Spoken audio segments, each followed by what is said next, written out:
ኢትዮጵያን ወደ አዲስ የፖለቲካ ምዕራፍ የሚወስዳት ብቸኛው መንገድ አንድና ያው አንድ ነው፣ ሀገራዊ ምክክር።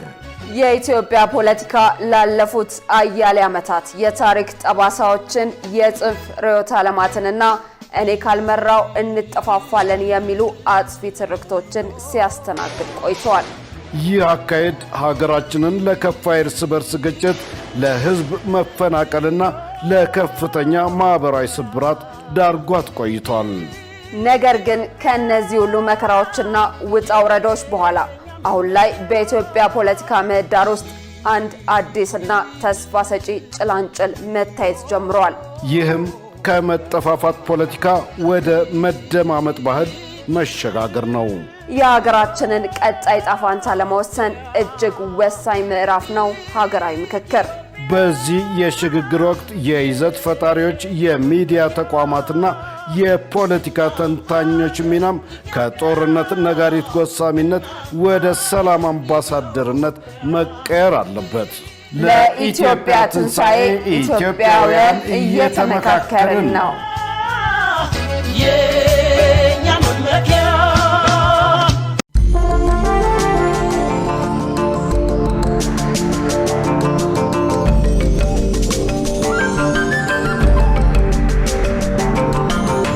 ጤና ክቡራን ተመልካቾቻችን ከኢሳት ነጻ የህዝብ ሚዲያ የሰዓቱን ዜና ይዘን ቀርበናል። ከዘገባዎቹ ጋር ትዕግስት ተስፋዬ ነኝ። አብራችሁን ሁኑ።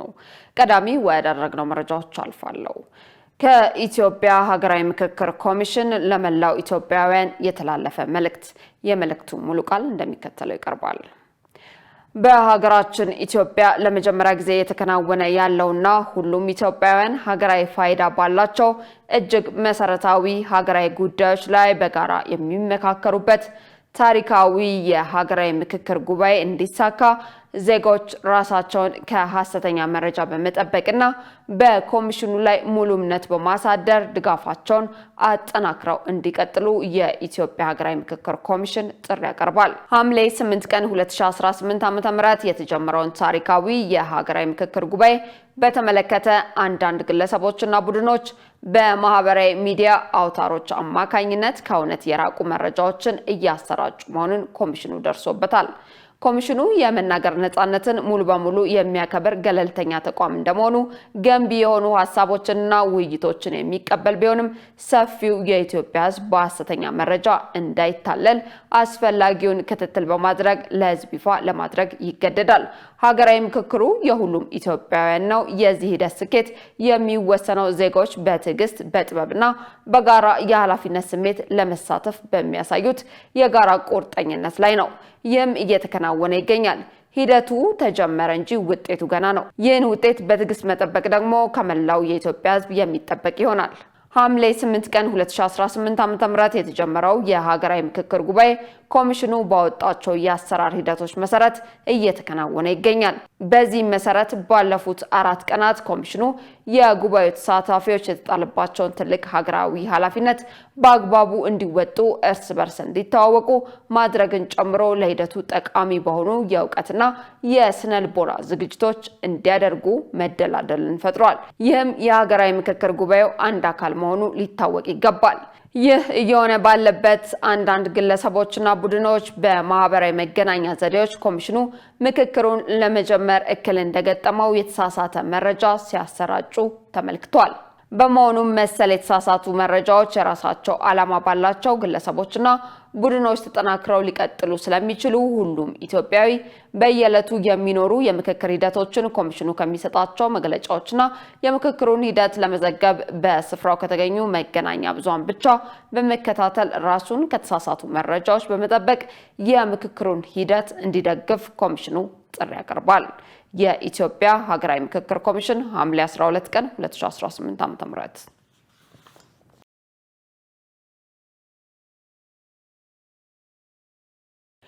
በሌላ ዜና ሀገራዊ ምክክሩ የሀገርን ሕልውና ለማስቀጠል ወሳኝ ታሪካዊ እድል ነው ሲሉ የፌዴሬሽን ምክር ቤት ጽሕፈት ቤት ምክትል ኃላፊ ዶክተር በላይ ዋዲሾ ገለጹ።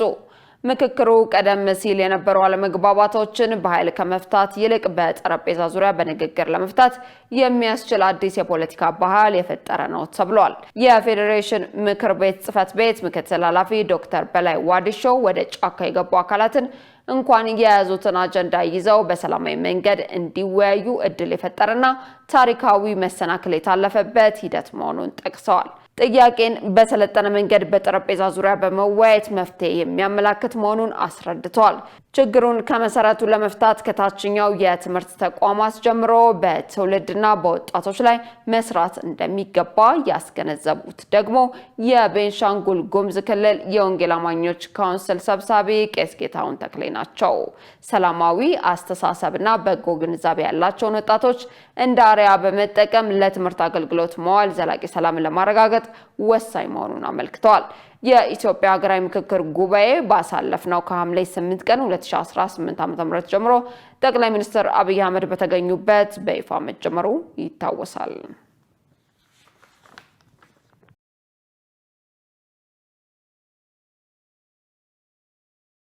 የኢትዮጵያ የባህር በር ባለቤትነት ታሪክን ከመልክዓ ምድራዊ አቀማመጥ ሕግን ከፍትህ ተጠቃሚነት ጋር ያጣመረ ምክንያታዊ ጥያቄ ነው ተባለ።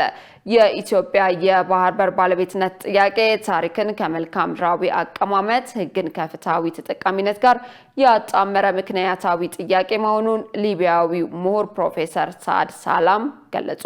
በኢትዮጵያ ሀገራዊው የምክክር ጉባኤ ለመታደም አዲስ አበባ የሚገኙት ሊቢያዊው ፕሮፌሰር ሳድ ሳላም የባህር በር አልባ ሀገራት የባህር ተደራሽነትን በሌሎች ሀገራት በጎ ፍቃድ ብቻ ሊወሰን አይገባም ብለዋል። ፕሮፌሰር ሳድ ለፕላስ ኦፍ አፍሪካ እንዳሉት የባህር በር ባለቤትነት በዘላቂ ልማትና የንግድ ትስስር የተመሰረተ መሆኑን በቀጠናዊ አህጉራዊና ዓለም አቀፋዊ ሕግጋት በግልጽ ተደንግጓል ብለዋል። የባህር በር አልባ ሀገራት ወደ ባህር የመድረስ መብት በዓለም አቀፍ ሕግና ስምምነቶች የተረጋገጠ መሆኑን አስረድተዋል። ኢትዮጵያ ፈጣን የኢኮኖሚ እድገትና ከፍተኛ የሕዝብ ቁጥር ያላት ሀገር እንደመሆኗ ከ3 አስርት ዓመታት በፊት የራሷ የባህር በር እንደነበራት አስታውሰዋል። የሀገሪቱ የረጅም ዘመናት የስልጣኔ ታሪክ በቀይ ባህር ቀጠና ከነበራት የወደብ ባለቤትነት ጋር በእጅጉ የተቆራኘ ጉዳይ መሆኑን አንስተዋል። የኢትዮጵያ የባህር በር ባለቤትነት ጥያቄ ታሪክን ከመልክዓ ምድራዊ አቀማመጥ ሕግን ደግሞ ከፍትህ ተጠቃሚነት ጋር አጣምሮ የያዘ ምክንያታዊ መሰረት ያለው ጉዳይ መሆኑን ገልጸዋል።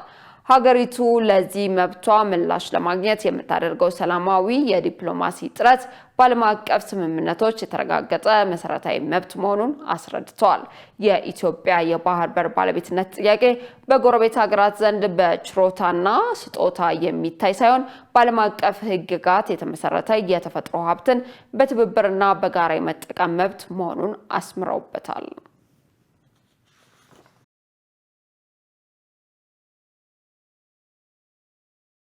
ከሀገራዊ ምክክር ዘገባዎች ስንወጣ የሰላም አማራጭን በማይቀበሉ አካላት ላይ አስፈላጊው እርምጃ ይወሰዳል ተባለ። በኦሮሚያ ክልል አስተማማኝ ሰላምና የሕግ የበላይነትን ለማረጋገጥ በተከናወኑ ተግባራት ተጨባጭ ውጤት ተመዝግቧል ሲሉ የኦሮሚያ ክልል ርዕሰ መስተዳድር ሽመልስ አብዲሳ ገልጸዋል። የጨፌ ኦሮሚያ 5ኛ ዓመት 6ኛ የሥራ ዘመን 11ኛ መደበኛ ጉባኤ በአዳማ ጨፌ አዳራሽ ተካሂዷል። ርዕሰ መስተዳድር ሽመልስ በዚህ ወቅት እንዳሉት የክልሉ መንግስት ሰላምን ለማስፈንና የሕግ የበላይነትን ለማስከበር የወሰዳቸው እርምጃዎች ውጤታማ ናቸው።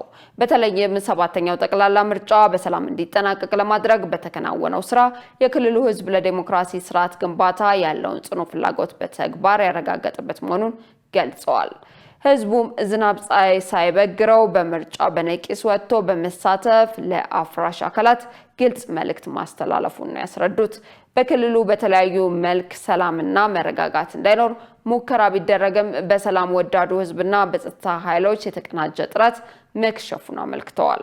የክልሉ መንግስት ለዘላቂ ሰላም መስፈን ባለው ጽኑ ፍላጎት መሰረት የቀረበውን የሰላም አማራጭ በመቀበል ወደ ሰላም የመጡ በሺዎች የሚቆጠሩ የቀድሞ ታጣቂዎች የታድሶ ስልጠና ወስደው ወደ መደበኛ ህይወታቸው መመለሳቸውን ተናግረዋል።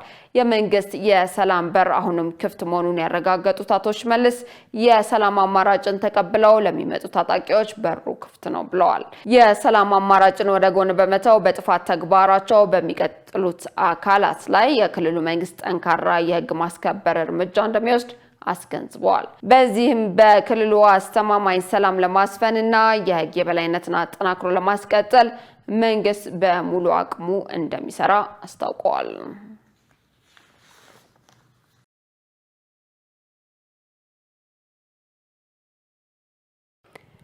ክቡራን ተመልካቾቻችን ከኢሳት ነጻ የህዝብ ሚዲያ ዘገባዎቻችን አሁንም ወደ እናንተ መድረሳቸው እንደቀጠሉ ናቸው። በቀጣይነት ወደ ዘገባዎች እናመራለን። የኢራን ከፍተኛ የጦር አዛዥ አሜሪካ ለምትፈጽመው ጥቃት ከባድ ምላሽ እንደሚጠብቃት አስጠነቀቁ። የኢራን ካታም አልአንቢያ ማዕከላዊ ዋና መስሪያ ቤት አዛዥ ሜጀር ጀነራል አሊ አብዱላሂ አሜሪካን ባስጠነቀቁበት መልእክታቸው ማንኛውም አረመኔያዊ ተግባር ከሀገሪቱ የጦር ኃይሎች ወሳኝና አውዳሚ ምላሽ ያገኛል ብለዋል።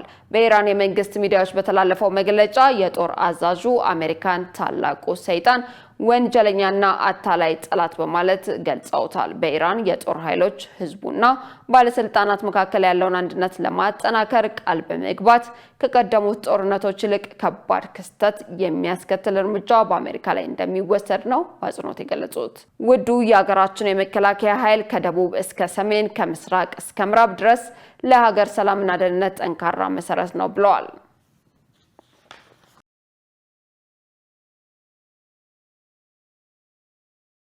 በሌላ ዜና ሁለት የአሜሪካ ወታደሮች በኢራን ጥቃት ከተገደሉ በኋላ አሜሪካ በኢራን ላይ አዲስ ጥቃት ሰነዘረች። አርብ ዕለት ኢራን በዮርዳኖስ ላይ በፈጸመችው የባሊስቲክ ሚሳይልና ድሮን ጥቃቶች ሁለት የአሜሪካ ወታደሮች መገደላቸውን ተከትሎ አሜሪካ አዲስ ጥቃት መሰንዘሯ ነው የተገለጸው። የአሜሪካ ማዕከላዊ ኮማንድ እንዳስታወቀው አራት የአሜሪካ ወታደራዊ አባላት ጉዳት ደርሶባቸው ለሕክምና ወደ ዮርዳኖስ ሆስፒታሎች ተወስደዋል። መጠነኛ ጉዳት የደረሰባቸው ደግሞ ወደ ስራ ተመልሰዋል። የአሜሪካ ወታደራዊ ባለስልጣናት ህይወታቸው ያለፈውን ወታደራዊ አባላትን ማንነት በማስመልከት ዝርዝር መረጃ ከመስጠት ተቆጥቧል። ኢራን በዮርዳኖስ ጥቃት ከሰነዘረች በኋላ አሜሪካ ለ8ኛ ተከታታይ ምሽት በቴህራን ላይ ጥቃት መፈጸሟን ነው የተገለጸው። የዋሽንግተን እርምጃ ኢራን በሆርሙዝ የባህር ሰርጥ ላይ የምትሰጠውን ውሳኔ ለማዳከም ያለመ መሆኑ ይገለጻል። የኢራን ጠቅላይ መሪ ሞጅታባ ካሜኒ ባለፈው ወር በሀገሪቱ መካከል የተፈረመው የተኩስ አቁም ስምምነት አሜሪካ በተደጋጋሚ ጥሰዋለች ሲሉ ከሰዋል። የፕሬዝዳንት ዶናልድ ትራምፕ ፊርማ ዋጋ ቢስ መሆኑን ገልጸዋል። ቴህራን ለሚደርስባት ጥቃቶች አጸፋዊ እርምጃዎችን አጠናክራ እንደምትቀጥል ነው የተገለጸው። ዘገባው የቢቢሲና የአልጀዚራ ነው።